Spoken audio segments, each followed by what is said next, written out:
name is Jitendra Kabadi. First time PGMS by Satipalli. నేను ఈరోజు చెప్పే అంశం ఏంటంటే మట్టి కాలుష్యం గురించి. మట్టి కాలుష్యం రెండు రకాలు, ప్లాస్టిక్ వల్ల జరుగుతుంది, రసాయనాల వల్ల జరుగుతుంది.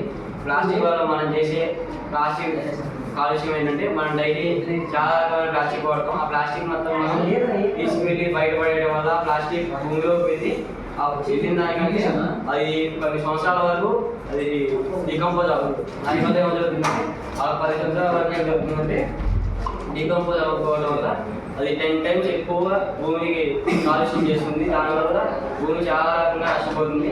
నెక్స్ట్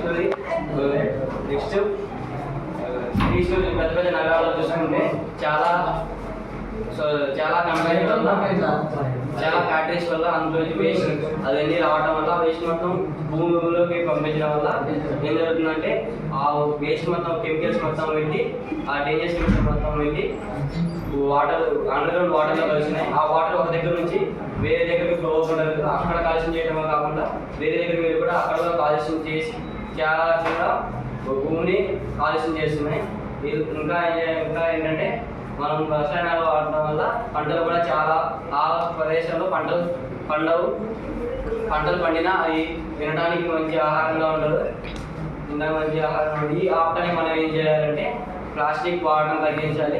ఫ్యాక్టరీస్ చేసే పనులు కూడా మనుషులే చేస్తే కూడా ఈ ఫ్యాక్టరీస్ నుంచి వచ్చే వేస్ట్ మనం ఆపవచ్చు. ఇండియాలో ఒక రోజుకి 50,000 నుంచి 80,000 మైక్రో టన్నులు విడుదలవుతుంది. ఆ ఒక్క రోజుకి అలా కొన్ని సంవత్సరాలు చేస్తున్నా ఎంత వేస్టేజ్ చేస్తున్నామో మనకి ఇప్పుడు తెలుస్తుంది.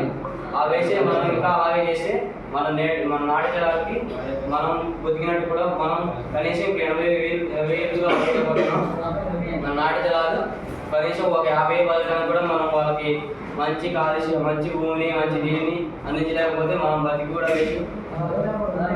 Good, thank you.